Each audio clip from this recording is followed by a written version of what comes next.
Deputy CM Pawan Kalyan 2 ఏళ్ల విజయవంతం సభలో నిన్న తిరుపతిలో చాలా హాట్‌గా మాట్లాడారు. సో, ఆయన అంటే ప్రభుత్వ విధానాలు, ప్రభుత్వం ఏర్పాటుకు గతంలో చేసినటువంటి కృషి, జనసేన, బీజేపీ, తెలుగుదేశం పార్టీ 3 పార్టీల కార్యకర్తలు, ప్రజలు అందరూ కూడా సహకరించిన కారణంగా ఇవాళ ఏపీ ప్రభుత్వం అంటే కొత్తగా కొలువుదీరి 2 ఏళ్లు పూర్తి చేసుకుంది. ఇది అందరికీ కూడా మంచి జరిగింది. ఏపీని పునర్నిర్మాణం చేసుకోవడానికి అందరూ కూడా ప్రజలందరూ కూడా సహకరించారు. ముఖ్యంగా 3 పార్టీల నాయకులు, కార్యకర్తలు వీళ్ళందరూ కూడా సహకరించారంటూ కూడా ఆయన చాలా ఆవేదనతో మాట్లాడారు. చూడండి. ప్రజాస్వామ్యంలో అంతిమ న్యాయ నిర్ణేతలు ప్రజలే. ప్రజలు తమ తీర్పు ద్వారా దేశం కానీ రాష్ట్రం కానీ ఎటువైపు నడవాలో నిర్ణయిస్తారు.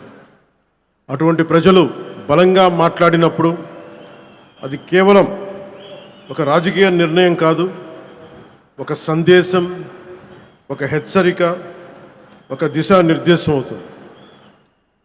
2024లో ప్రజలు ఒక రాజకీయ సంస్కృతిని తిరస్కరించారు, భయాన్ని తిరస్కరించారు, అహంకారాన్ని తిరస్కరించారు, అధికారమే అంత అన్న భావజాలాన్ని తిరస్కరించారు.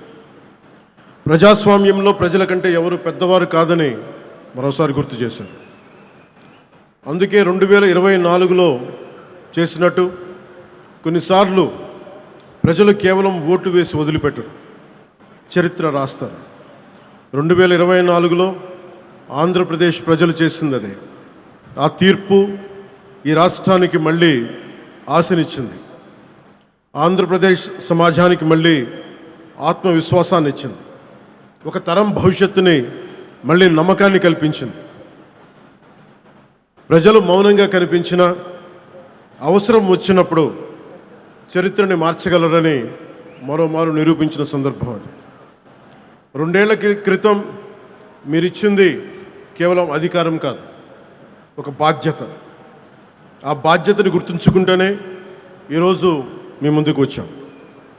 ఈ చారిత్రక విజయానికి కారణమైన ప్రతి కార్యకర్తకి, ప్రతి నాయకుడికి, ప్రతి మహిళకి, ప్రతి రైతుకి, ప్రతి యువకుడికి నా హృదయపూర్వక కృతజ్ఞతలు.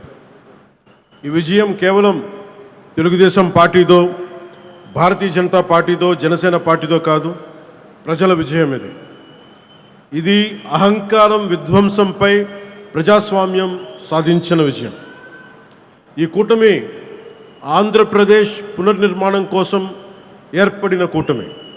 ఈ కూటమి అధికారాన్ని పంచుకోవడానికి కాకుండా బాధ్యతని పంచుకోవడానికి ఏర్పడింది. దేశానికి ప్రధానమంత్రి శ్రీ నరేంద్ర మోదీ గారి దూరదృష్టి, రాష్ట్రానికి ముఖ్యమంత్రి శ్రీ నారా చంద్రబాబు నాయుడు గారి అనుభవం, ప్రజల ఆకాంక్షలను ప్రతిబింబించే జనసేన సంకల్పం, ఈ 3 శక్తులు కలిసినప్పుడే ఆంధ్రప్రదేశ్ పునర్నిర్మాణానికి బలమైన పునాది ఏర్పడింది. కూటమిలో జనసేన 21 సీట్లతోటి సర్దిపెట్టుకునే సందర్భంలో చాలామంది వివిధ రకాలుగా విమర్శించారు.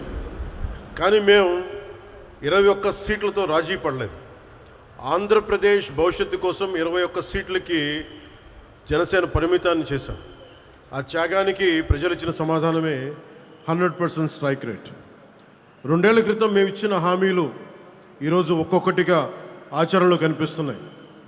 పెరిగిన వృద్ధాప్య పెన్షన్లు, మహిళలకి ఆర్థిక భరోసా, ఉచిత గ్యాస్ సిలిండర్లు, మహిళలకి ఉచిత బస్సు, రైతులకి అండా, అన్నా క్యాంటీన్లు, విద్యకి ప్రాధాన్యత, యువతకు ఉపాధి అవకాశాలు. మేము చెప్పింది ప్రతిదీ ఆచరించి బలంగా ముందుకు తీసుకెళ్తా ఉన్నాం. నా శాఖల విషయానికి వస్తే మహాత్మా గాంధీ కలలుగన్న గ్రామ స్వరాజ్యం, పండిట్ దీన్ దయాళ్ ఉపాధ్యాయ ప్రతిపాదించిన అంత్యోదయ సిద్ధాంతం, last mile governance, doctor BR Ambedkar గారి రథసారథిగా రాజ్యాంగం ద్వారా స్థానిక స్వపరిపాలనకు వేసిన బలమైన ప్రజాస్వామ్య పునాదులు, ఈ 3 ఆలోచనల సంగమమే నేడు నరేంద్ర మోదీ గారి నాయకత్వంలోని ప్రభుత్వ పాలనా తత్వం.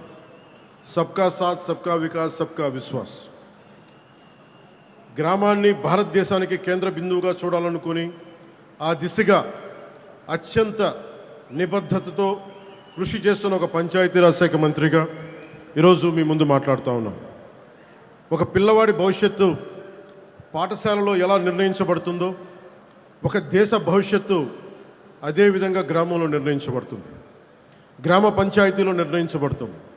ఒక రైతు ఆశ, ఒక మహిళ ఆత్మవిశ్వాసం, ఒక యువకుడి ఉపాధి, ఒక కుటుంబం ఆరోగ్యం, ఇవన్నీ మొదటిగా గ్రామ పంచాయతీ ద్వారానే ప్రభావితం అవుతాయి.